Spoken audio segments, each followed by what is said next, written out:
Hello student, कक्षा 12th के विद्यार्थी। आज मैं आप लोगों के साथ अगला नया टॉपिक शुक्राणु की संरचना, स्ट्रक्चर और ह्यूमन स्पेल इस पर चर्चा करूंगी। आइए देखते हैं शुक्राणु की संरचना में कौन कौन से पार्ट होते हैं। और ये इंपॉर्टेंट क्वेश्चन है, बोर्ड की परीक्षा में ये अधिकतर पूछा ही जाता है। 3 नंबर के प्रश्न में, शॉर्ट क्वेश्चन में आप इसको तैयार कर सकते हैं। शुक्राणु की संरचना में सबसे पहला इसका जो भाग होता है वो हेड होता है, जिसको हम शीर्ष ऐसे कह सकते हैं। दूसरा भाग मध्य भाग होता है और तीसरा जो भाग होता है वो इसका उच्च भाग होता है और इसको हम अंतिम भाग भी कह सकते हैं। तो जो शुक्राणु रहेगा उसका जो शीर्ष है, इसके ऊपर एक टोपी जैसी संरचना लगी हुई होती है जिसको हम एक्रोसोम कहते हैं। इसमें एंजाइम भरा हुआ होता है जिसकी मदद से ये अंडाणु की जो बाहरी परत होती है उसको भेदने का काम करता है। अगला सेकंड पार्ट इसका ग्रीवा है, ठीक है, गर्दन। और मध्य भाग इसका बीच का हिस्सा कहलाता है। इसमें बहुत सारे माइटोकॉन्ड्रिया जो होते हैं वो लिपटे हुए रहते हैं चारों तरफ और ये शुक्राणु को गति करने के लिए ऊर्जा देने का कार्य करते हैं। अंतिम भाग इसका पूंछ कहलाता है। जो अंतिम तारक केंद्र होगा या द्वितीय तारक केंद्र होगा वो अक्षीय सूत्र का निर्माण करता है। तो इस तरीके से शुक्राणु में 4 पार्ट होते हैं। 3 भी आप लिख सकते हो और 4 भी लिख सकते हो। अगर अच्छे से डिवाइड करना हो तो शीर्ष, ग्रीवा, मध्य भाग और पुच्छ भाग, ये 4 पार्ट आपको तैयार करने होंगे। ऐसे ही इस थ्योरी में भी हमें लिखना होगा। आइए थ्योरी किस तरीके से बोर्ड में हमें लिखनी है उसको देखते हैं। प्रत्येक शुक्राणु सूक्ष्मदर्शी, पतला एवं लंबा 60 म्यू एम होता है। इसके निम्न 4 भाग होते हैं। पहला भाग शीर्ष हेड, दूसरा भाग नेक ग्रीवा, तीसरा भाग मध्य भाग मिडिल पीस और चौथा भाग पूंछ।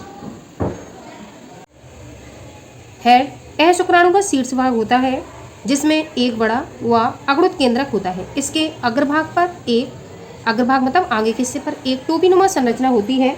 जैसा कि मैंने चित्र में आपको अभी दिखाया, ये शुक्राणु का शीर्ष भाग है, ये वाला हिस्सा। इसमें एक टोपी जैसी संरचना होगी, बीच में एक केंद्रक पाया जाएगा जिसको हम अग्रुत या हैप्लॉइड न्यूक्लियस कहेंगे। और ये टोपी जैसी संरचना एक्रोसोम कहलाती है। इसमें हाइड्रोलिनिडेज एंजाइम भरा हुआ रहता है जो शुक्राणु की जो बाहरी परत जो अंडाणु की बाहरी परत होती है ये उसको भेदने का कार्य करता है और एंजाइम को रिलीज करता है। तो इस वाले हिस्से की बात हो रही शीर्ष भाग हेड।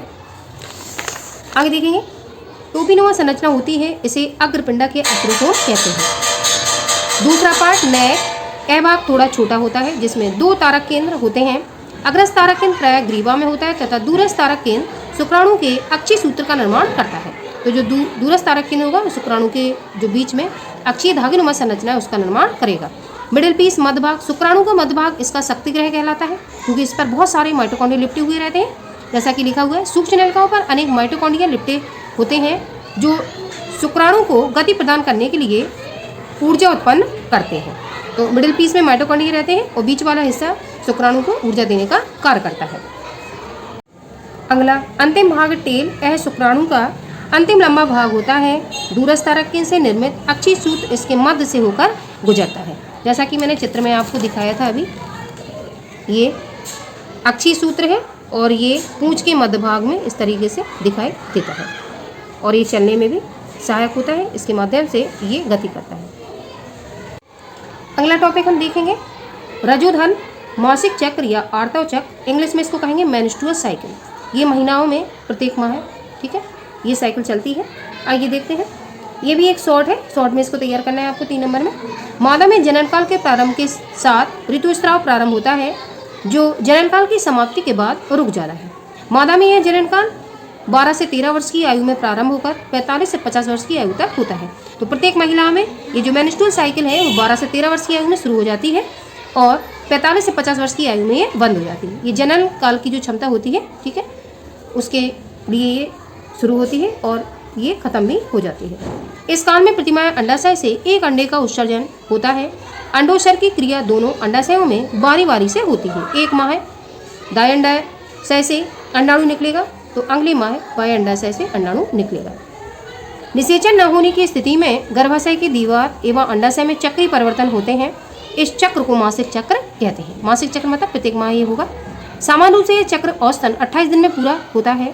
तत्पश्चात रुधिर स्त्राव शुरू हो जाता है। इसी रुधिर के साथ अनिश्चित तथा नष्ट हो चुका अंडा भी योनि द्वारा बाहर आ जाता है। अगर स्त्री प्रेग्नेंट नहीं होती है तो रुधिर स्त्राव प्रारंभ हो जाता है और इस रुधिर के साथ ही जो अनिश्चित अंड है वो योनि मार्ग के द्वारा रुधिर के साथ बाहर निकल जाता है। इसे मासिक धर्म या रजो धर्म, ठीक है, या मेंस्ट्रुअल साइकिल कहते हैं। असमानता रुधिरस्राव प्रायः 4 से 5 दिनों तक होता रहता है। किसी बालिका के जीवन काल में प्रथम बार रजोधर्म या ऋतुस्राव होने की घटना को रजोदर्शन मेनार्च कहते हैं। तो ये समय पूछा जाता है, ये आपको याद रखना है। किसी बालिका में जो ऋतुस्राव या रजोधर्म जो प्रारंभ होता है ऋतुस्राव, इसे प्रथम बार जब ये होता है तो इसको कहते हैं रजोदर्शन मेनार्च, ठीक है। ये टाइम पीरियड जब ये शुरुआत अवस्था होती है, सबसे पहले टाइम शुरुआत इसकी होती है, तो उसको कहते हैं रजोदर्शन। तथा मादा में स्थायी रूप से मासिक चक्रों की रुकने की क्रिया को रजोनिवृत्ति मेनोपोज कहते हैं। तो रुकने का जो टाइम पीरियड है 45 से 50 वर्ष है, इसको हम रजोनिवृत्ति कहेंगे, और जो शुरुआत का समय है 12 से 13 वर्ष, उसको हम रजोदर्शन मेनार्च कहेंगे। प्राय स्त्रियों में रजोदर्शन 12 से 13 वर्ष की आयु में होता है, ये इसका टाइम पीरियड है, एवं रजोनिवृत्ति 45 से 50 वर्ष की आयु में होती है। तो समाप्ति का टाइम 45 से 50 वर्ष महिलाओं में, और शुरुआत का टाइम 12 से 13 वर्ष होता है। तो इस तरीके से 2 शॉर्ट आज मैंने आपके साथ डिस्कस किए, इंपॉर्टेंट है। इनको आप लोग, ये मानव जनन वाला लेसन है उसमें 3-3 नंबर में तैयार कर लोगे, जिसमें आपको 35 सबसे कम नहीं लिखना है, ठीक है।